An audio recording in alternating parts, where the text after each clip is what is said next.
Olá a todos, sejam todos bem-vindos a mais um episódio do AI Agora, a extensão de estudos de inteligência artificial da Faculdade de Direito da USP, nossa querida Sanfran. Eu sou a Iris, sou aluna do segundo período da graduação da mesma instituição. Eu estou aqui acompanhada dos meus colegas Isabela e Lucas, e hoje nós estamos entrevistando o professor do Departamento de Direito Comercial da faculdade. Eu vou começar passando a palavra para os meus colegas para eles se apresentarem e depois nós vamos dar início a essa conversa que eu espero que seja o mais produtiva possível. Olá, gente. Eu sou a Isabela Patrocínio, também sou estudante do segundo semestre da Faculdade de Direito da USP, e é um prazer estar aqui com o professor hoje para mais um episódio e na presença dos meus amigos. Olá, meu nome é Lucas Nóbrega, eu sou estudante do segundo ano de Direito, é um grande prazer ter o professor aqui conosco, muito obrigado. Por favor, professor. Bom, Iris, Isabela e Lucas, é um prazer estar aqui com vocês no Aí Agora. Parabéns pela iniciativa, achei um ótimo projeto que vocês estão desenvolvendo na faculdade. Então, só me apresentando, meu nome é Carlos Portugal Gouveia, sou professor associado da Faculdade de Direito da USP, no Departamento de Direito Comercial. Além disso, academicamente, eu fiz meu mestrado e meu doutorado aqui na Universidade de Harvard, onde eu estou agora dando aula também sobre ESG, e tem uma parte do curso que é dedicado à inteligência artificial e o conflito que a inteligência artificial pode ter com temas como discriminação, como também uso de energias renováveis e também o que ela pode fazer de bom na produção do meio ambiente. Além disso, meus livros, né, chama Estrutura da Governança Corporativa, em grande medida ele é dedicado ao uso da inteligência artificial na governança corporativa. Então, foi através desse caminho que eu comecei a me embrenhar no estudo da inteligência artificial e fui me aprofundando cada vez mais, né? Literalmente me embrenhando cada vez mais. Professor, queria começar fazendo a primeira pergunta relacionada a... Você tem vários projetos de pesquisa, né? E um deles mais recente, talvez relacionado aos estudantes, tem a ver com o projeto do Tech Lab, né? E uma publicação que vocês fizeram recente, fazendo um estudo comparativo de inteligência artificial em vários países. Então, se você puder dar em grandes linhas, assim, gerais, quais foram as maiores conclusões e qual que é a sua visão sobre o cenário atual da regulação em AI no mundo? Eu acho que a principal combustível aqui, né, takeaway da pesquisa é que aquela divisão, né, que vários autores, né, inclusive entre eles, né, o Brad Swartz, que foi minha colega de doutorado aqui em Harvard, estabeleceu de como se tivessem três grandes modelos de regulação da inteligência artificial, refletindo do que seriam modelos de regulação da internet. Teria um modelo que seria um modelo estadunidense, que seria livre mercado, onde tudo é livre. O modelo europeu, que seria focado na proteção de direitos, e o modelo chinês, que seria baseado na intervenção estatal dentro de um modelo de direito administrativo chinês, né, que seria diferente, talvez, do que a gente entenderia como direito administrativo na Europa e nos Estados Unidos. Então, o que a pesquisa demonstrou é que essas divisões não são tão claras, não são verdadeiras, para falar a verdade, se não tem um objetivo. Bom, a regulação da internet e da inteligência artificial não é livre nos Estados Unidos, nunca foi. Só pessoas muito iludidas que alguma vez acreditaram nisso, né? A internet surgiu, como todo mundo que estuda um pouquinho isso sabe, surgiu do sistema militar americano. Então, achar que, nossa, isso foi sempre livre. Não, foi o governo americano que criou a internet, gente. Não foram jovens do Vale do Silício numa garagem. Então, quem uma vez acreditou nessa historinha da carochinha se enganou, né, redondamente. Não sabe estudar, não sabe a importância da história para nada na vida. Mas bem, superado isso também, o modelo europeu está longe de ser um modelo que é totalmente baseado na proteção de direitos. O modelo europeu ele é baseado num aspecto bastante pragmático, que é a compreensão de que nenhum dos estados que formam a União Europeia detém uma posição dominante, principalmente em inteligência artificial, mas não só em inteligência artificial. Não tem nenhuma companhia relevante, nenhuma plataforma relevante da internet. Então, se você for ver a regulação da internet das coisas e da inteligência artificial e do sistema de dados, né, que tudo é feito de uma forma conjunta na União Europeia, de acordo com um plano regulatório que foi feito há quase uma década atrás e vem sendo implementado de forma extremamente diligente, é um plano para proteger o mercado europeu, para favorecer potenciais empreendedores europeus. Então, digamos assim, uma perspectiva rights-based, ou uma perspectiva de direitos humanos sobre a inteligência artificial, a regulação da internet, é a cerejinha no bolo, né? Em cima de um sistema que tem o Digital Services Act, tem o Data Act, em cima de toda essa estrutura regulatória, ao final, você tem um texto ali mais principiológico de regulação da internet, mas é em cima de um amplo arcabouço regulatório. Então, se a gente for ver, o modelo não é tão diferente do americano, porque no americano, se você olhar no recente decreto presidencial, né, sobre a internet, ele é um decreto de coordenação. Se você destrinchar o decreto, você vai ver todas as agências que sempre regularam a internet. Né? Quem trabalha de verdade com isso sabe, né? Eu já assessorei empresas brasileiras, né, que tentaram entrar no mercado americano. Uma das coisas que você tem que fazer é dialogar com, na verdade, múltiplas dessas agências e ver o que cada uma delas demanda. A maior parte delas vai demandar transparência absoluta em relação aos seus códigos, né? Eles vão demandar aquilo que chama de backdoor, eles têm um acesso integral a tudo que você está fazendo. Todos os seus dados, tudo, e mais um pouco.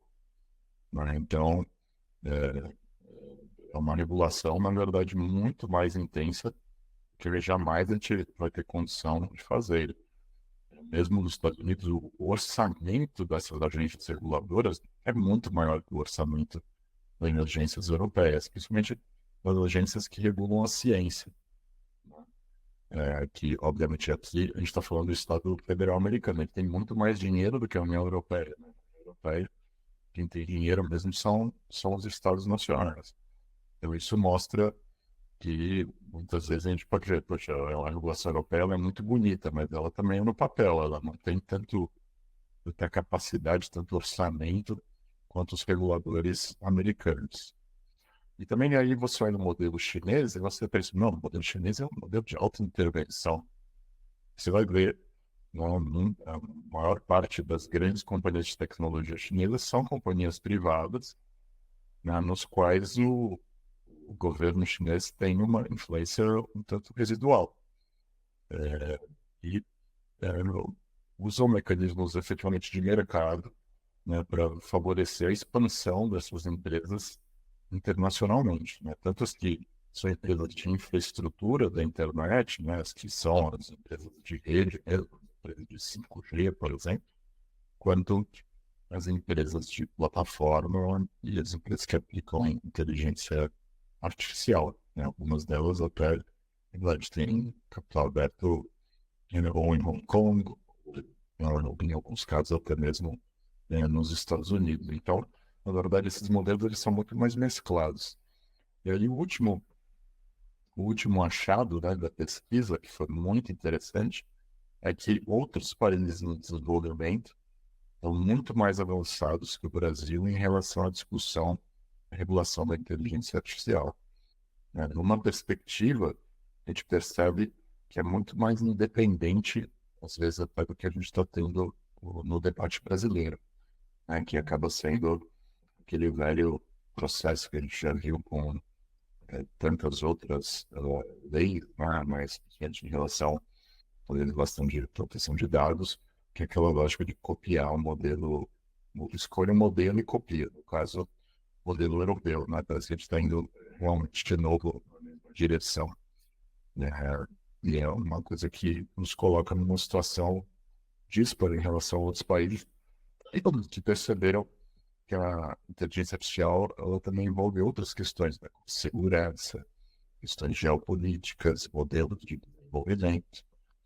Então, a gente percebe, por exemplo, uma das coisas que a gente percebeu na pesquisa é que vários dos estados do Oriente Médio, né, então, que já fazem investimentos muito substanciais, né, no desenvolvimento de parques universitários, de tecnologia, de investimentos muito substanciais em transição energética, porque, afinal de contas, eles sabem que eles têm recursos naturais limitados para explorar, né, que a partir daí eles vão ter que se tornar economias autônomas, economias do conhecimento, e estão, né, investindo fortemente no desenvolvimento de tecnologias para inteligência artificial, muitas vezes em parceria com esses grandes centros universitários nos Estados Unidos e na Europa.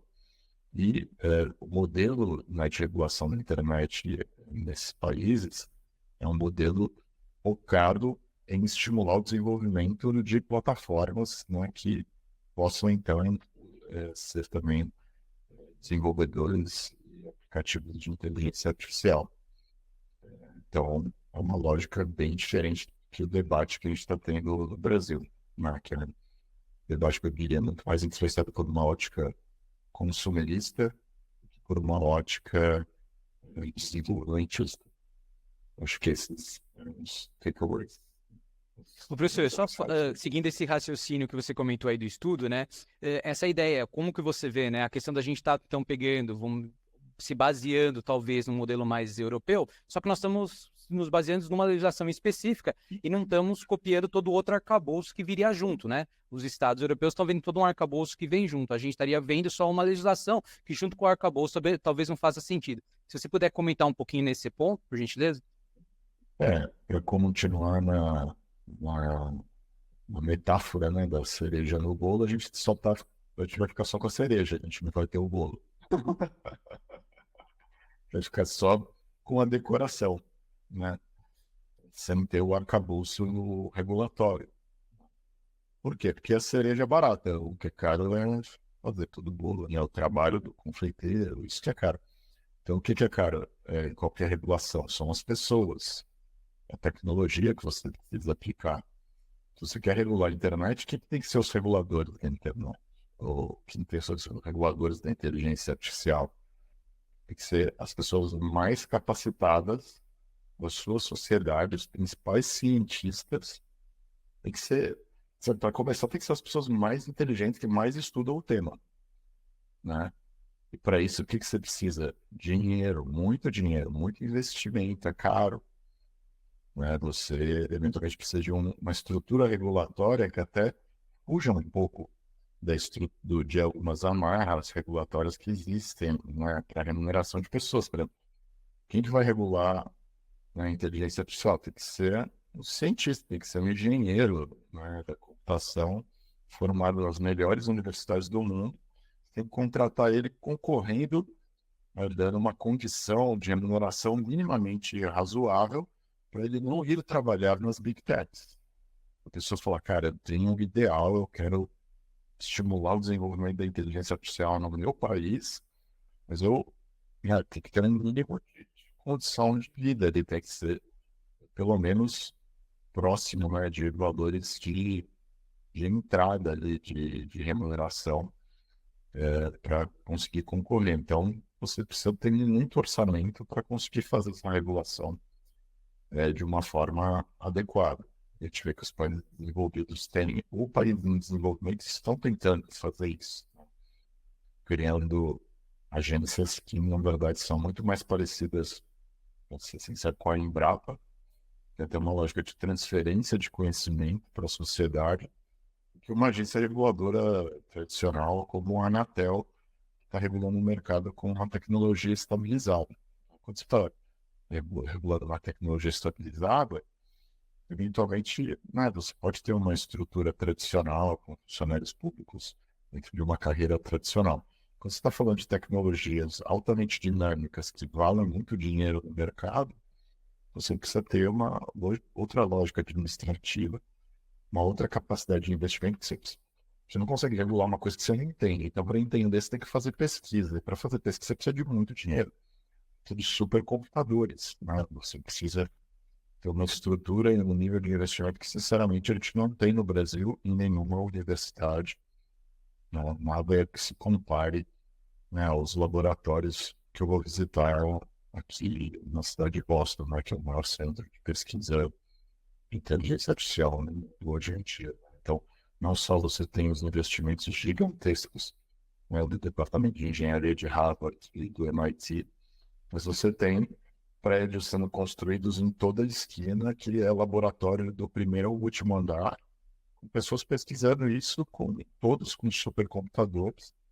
Então, é esse nível de investimento que você precisa fazer para ter um regulador que vai ter um direito de sentar na mesa e conversar com essas pessoas, né? Porque senão ele fica sendo aquela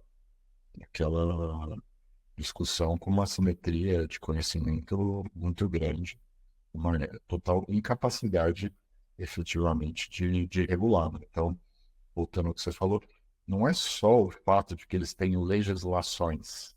Isso explica uma parte. Isso, assim, é a primeira camada do estudo que você vai fazer. Você vai querer comparar esses dois regimes. Então, assim, eles têm Data Services Act, que regula as plataformas de internet, sem as quais você não consegue regular a inteligência artificial, porque são as plataformas de internet que vão fazer esses investimentos. Então, você tem o Data Act, que regula, né, todo o sistema de gerenciamento de dados na nuvem, que é essencial para o funcionamento dos sistemas de internet das coisas.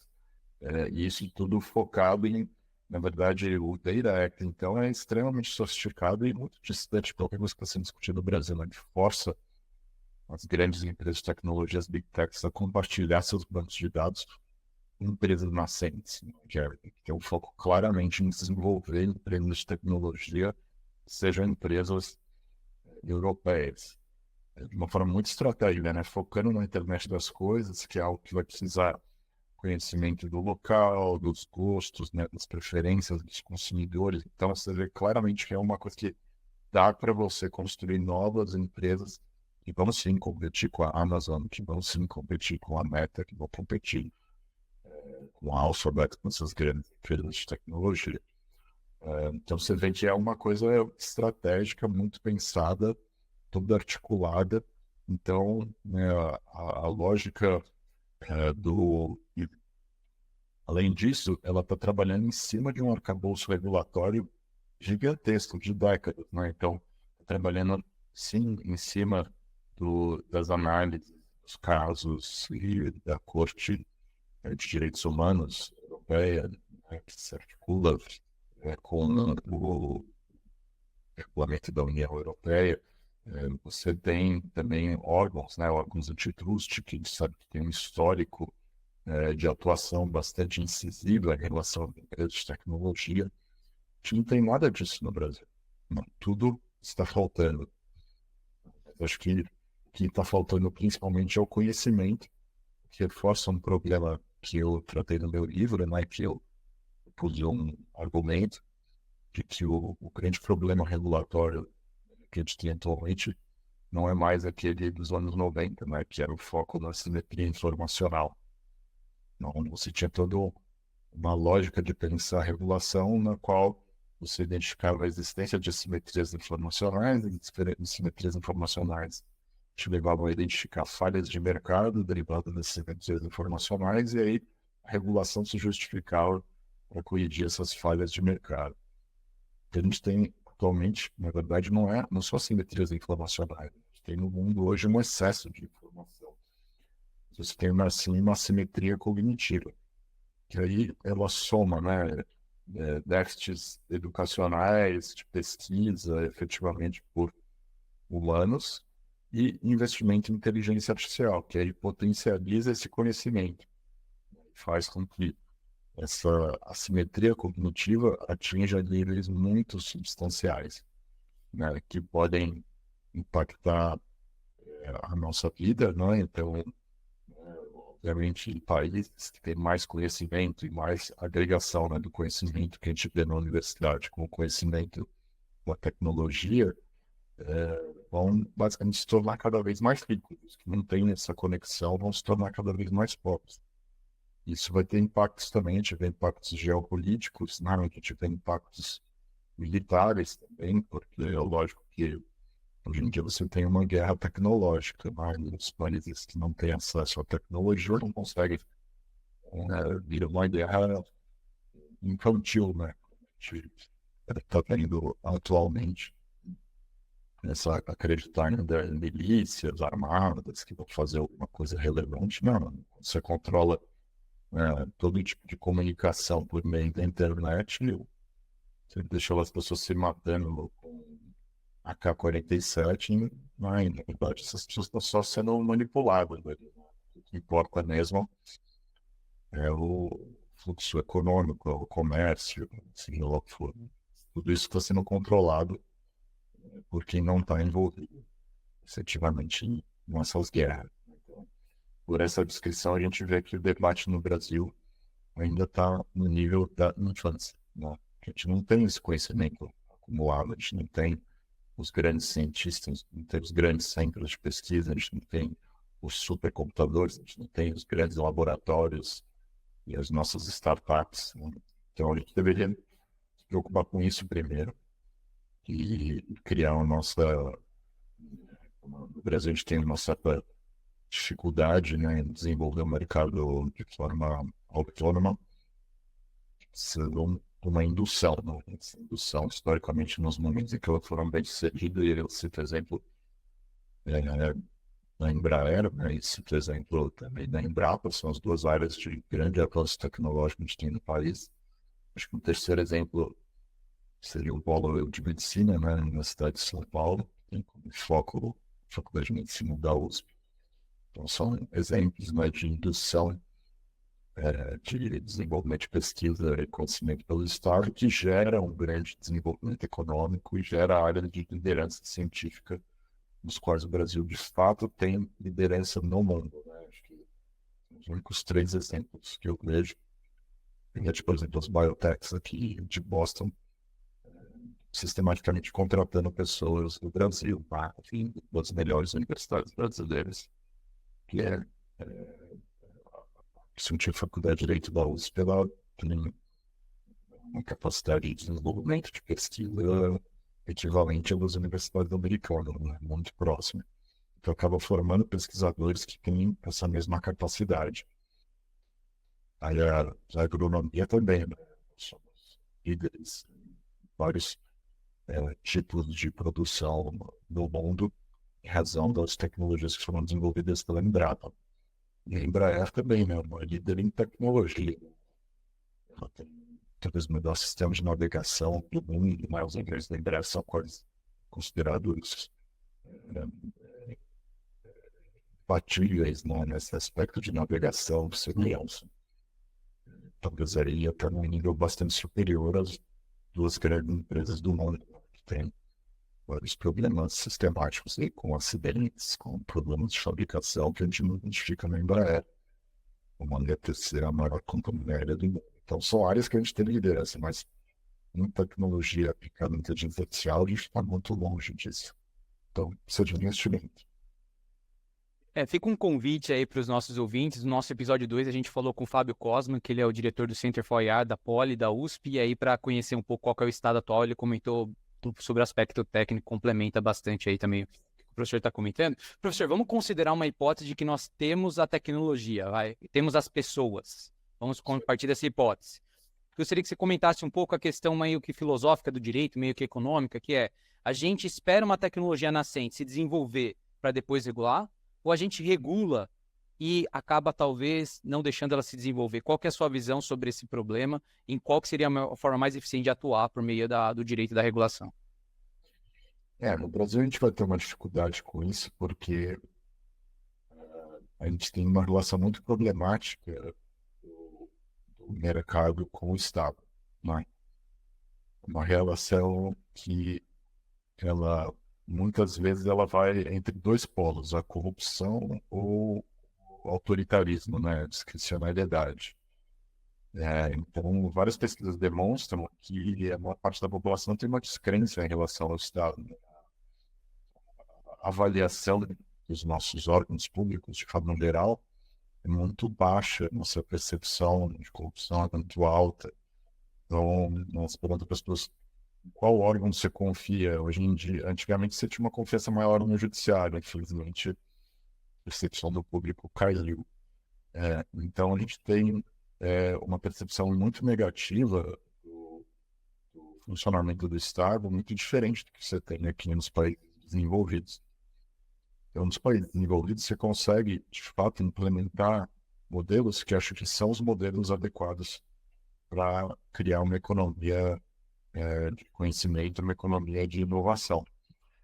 O principal modelo e o mais estudado de todos é o chamado modelo da tripla hélice, que é um modelo no qual você reconhece que não existe possibilidade de inovação sem uma articulação entre o governo, as universidades e o mercado.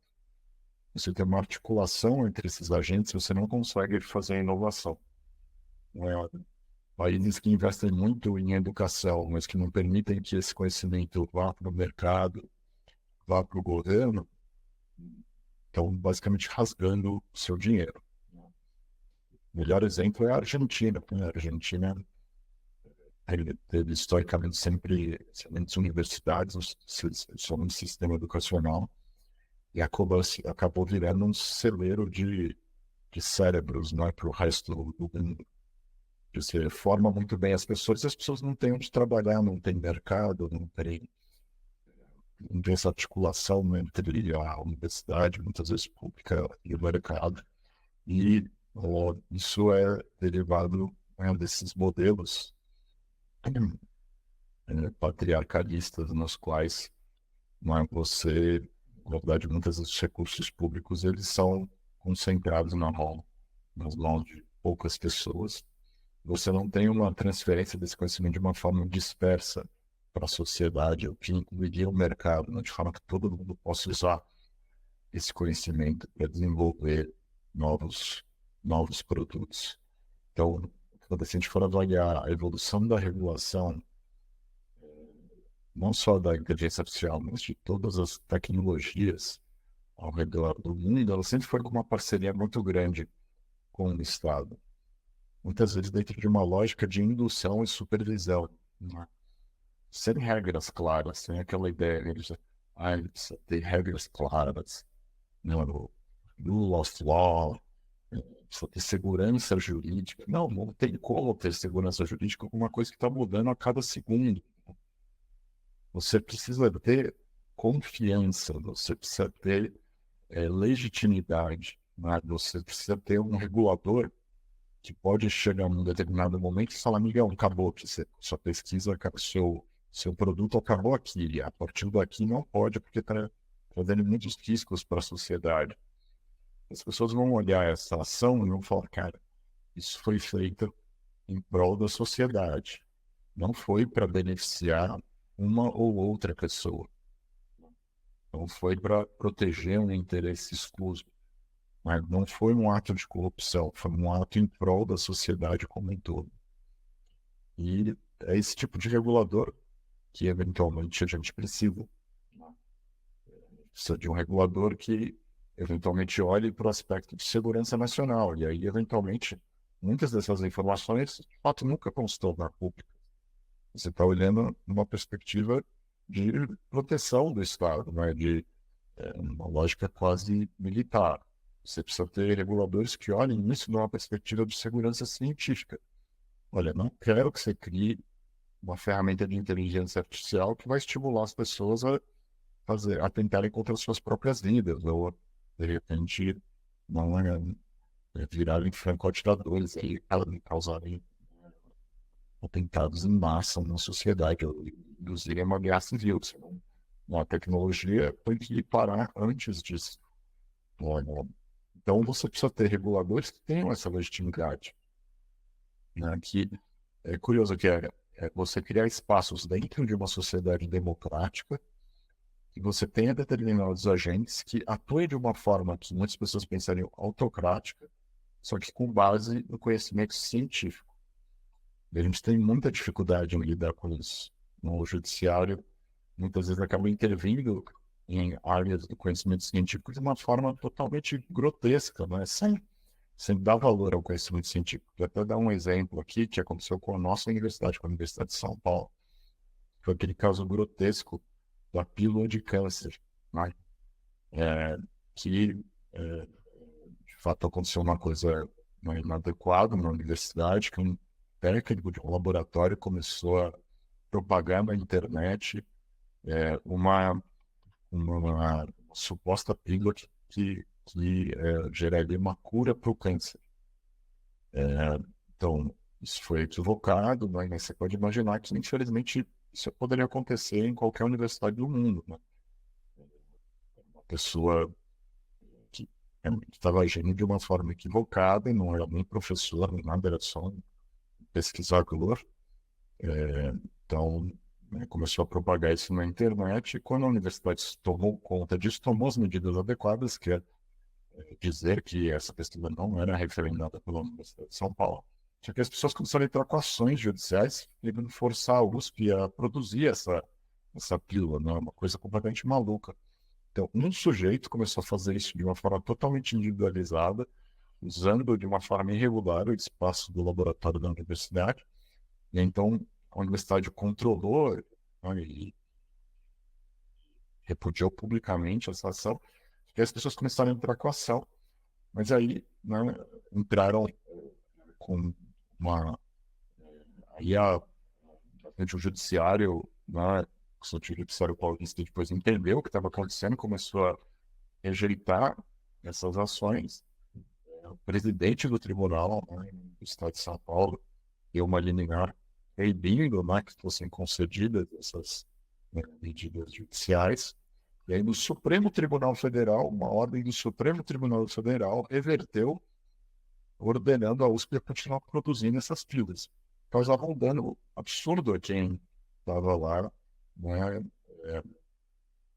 eventualmente fazendo um tratamento de câncer, que abandonou o seu tratamento de câncer, que pode, né, a gente não tem estudos adequados desse evento especificamente, mas pode ter levado muitas pessoas a posteriormente morrerem, porque o tratamento de câncer ele é uma coisa cumulativa, né? Se você corta o tratamento, é capaz que o tratamento como um todo seja prejudicado. As pessoas começaram a tomar essa pílula que não tinha efeito absolutamente nenhum, né? E tudo graças a uma intervenção atabalhoada do judiciário, perversa, né? Porque realmente uma lógica do tipo, vamos salvar a vida das pessoas, mas sem nenhum apoio científico, né? Com base numa intuição. Eu intuo que existe alguém que está tentando salvar vidas, então vamos salvar vidas. Você joga no lixo décadas de estudos, né, dos principais laboratórios universitários do país sobre, sim, práticas que podem combater o câncer. Então, o judiciário não é o lugar adequado para regular a tecnologia, ponto. Por quê? Porque não tem o conhecimento e deveria ter uma deferência ao conhecimento científico. Mas e aí fica difícil para a gente que estuda direito ter essa humildade. E, sabe, o direito nunca vai apresentar uma resposta para algo que primeiro precisa do desenvolvimento da ciência, né? E o direito pode apresentar balizas, né? Balizas para o desenvolvimento da ciência. É aí que a gente tem que trabalhar, né? Qual que é o limite ético dos estudos científicos? Quais que são os limites éticos da aplicação das tecnologias dentro da sociedade, né? É aí que a gente tem que trabalhar, mas sempre entendendo que é um diálogo. E muitas vezes, mas sim, a análise científica tem que vir em primeiro lugar. E aí vem a maior dificuldade ainda para quem estuda direito, que é a ciência moderna, ela não é baseada em leis. Não existem leis da ciência, né? Há muito tempo, desde o desenvolvimento da teoria da relatividade, que a gente descobriu que a ciência é relativa. Ela não é feita de verdades absolutas, ela é feita de um conhecimento que é cumulativo, né? Hoje em dia, eu posso ser o paradigma científico, né? Que é a teoria da relatividade, por exemplo, na física. Só que daqui a alguns anos, o avanço da ciência pode contestar a teoria da relatividade e tudo aquilo que se estabeleceu como padrão científico com base nisso vai ser transformado.